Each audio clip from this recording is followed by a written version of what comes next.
And if I told you that some of the most important people in your life today you had already known before you were even born?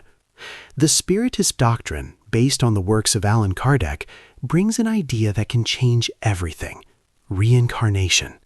And it is not a restart from zero. We bring an invisible baggage made of memories of the soul and mainly of bonds that do not break with the death of the body. What you call destiny or coincidence can actually be a reunion marked centuries ago. Some connections are so strong that they surpass time, and the spirits involved continue to influence each other life after life. But how to know if someone from your spiritual past is still by your side, shaping your choices and emotions? The signs are closer than you imagine. So, how do these invisible bonds of the past manifest themselves in our daily lives? The clearest signal, and perhaps the most common, is in people. Think of that friendship that was born in 5 minutes. You met the person and had the overwhelming sensation of already knowing them for a lifetime. The conversation flowed naturally. The jokes were understood without explanation. It was like reuniting with a brother after a long journey. This is not just chemistry or luck. Allan Kardec, in the Spirits book, asks the spirits directly, where does the sympathy come from that two people, when they meet for the first time, mutually experience? And the answer is crystal clear. They are spirits who sympathize with each other, who recognize each other because they were together before. It is the memory of the soul, a recognition beyond the physical eyes, a resonance that echoes from one existence to another. But prepare yourself, because the opposite is also true, and it is here that the thing becomes profoundly revealing. That conflict that has no logical explanation. The person arrived at your work, your family, your circle of friends, and from the first instant, something within you contracted. An instant antipathy, an irritation with their mannerisms, a discussion that arises from nothing, for silly reasons. You rationally think, but I don't even know this person well. Why do I have so much aversion? The answer, again, may be in a shared past that your conscious mind does not register, but your soul never forgot. They may be remnants of an old rivalry, a betrayal, a fierce competition, or a great injustice committed in another time.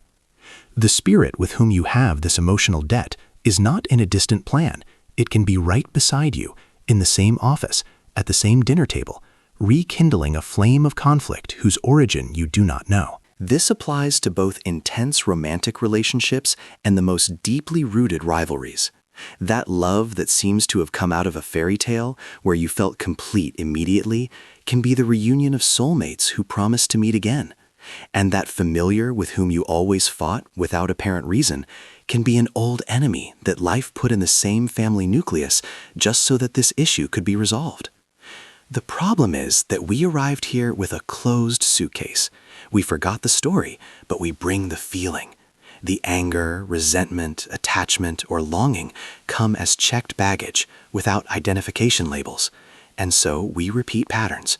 We attract or repel people, feeding love and hate cycles that seem like a web from which we cannot escape.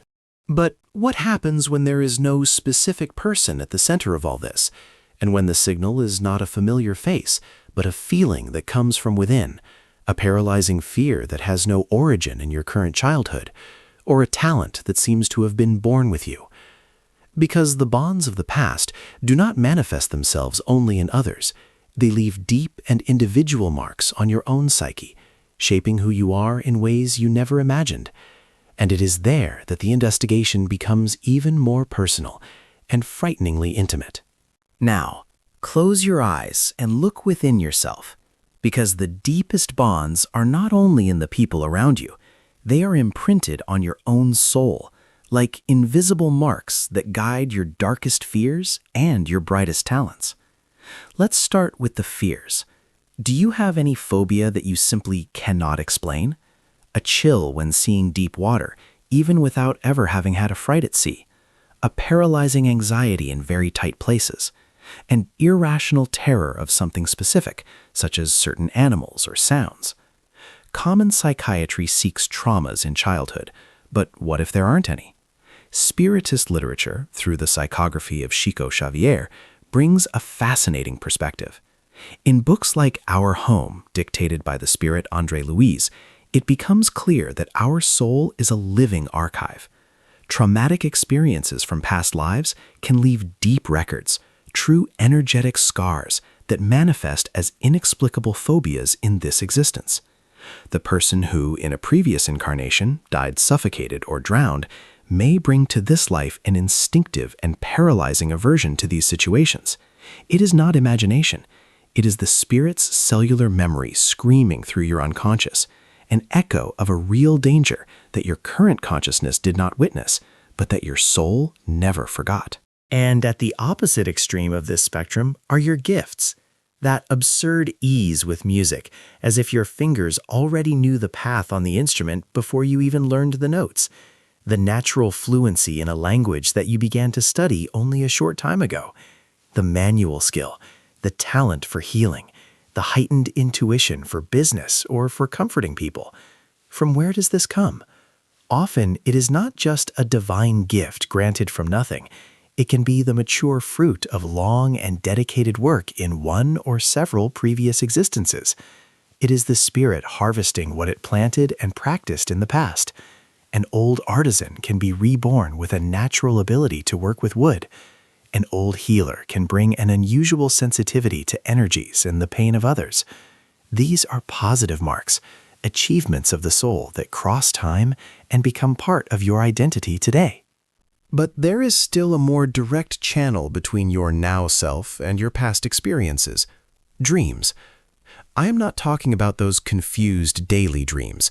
I am talking about those vivid dreams, so real that upon waking, you are confused, still trapped in that alternative reality. Dreams where you are another person, wearing clothes from another era, living in a house you've never seen, but that you feel is your own.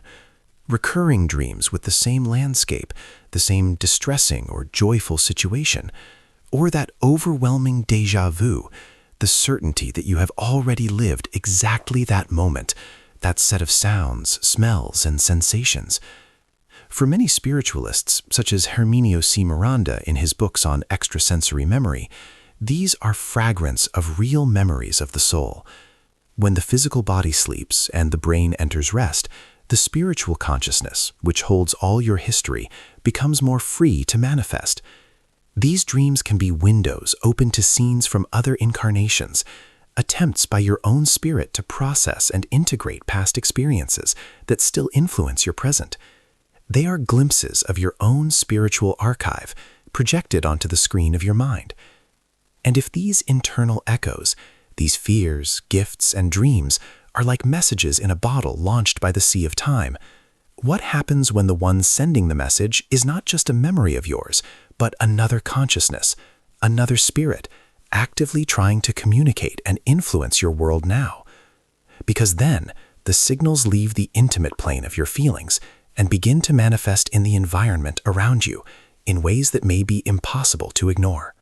Until now, the signs we have explored were within you or in your relationships.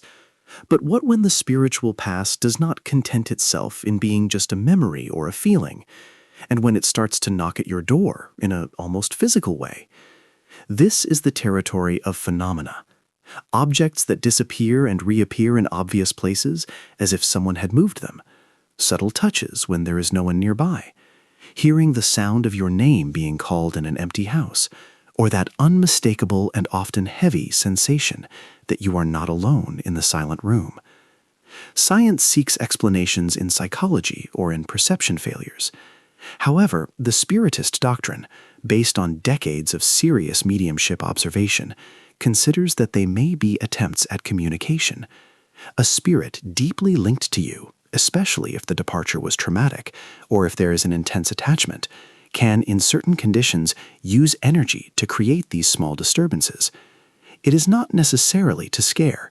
It can be a cry for help, a request for attention, or a simple inability to detach.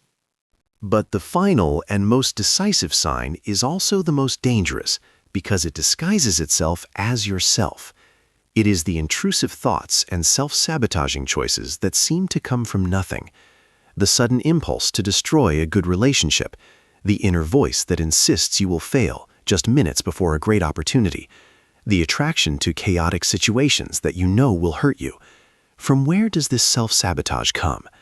Allan Kardec, in the Book of Mediums, warns of the hidden influence of imperfect spirits. Those with whom we have debts from the past, or who simply vibrate on the same frequency as our worst moments of the past, may approach. They do not control you, but they whisper.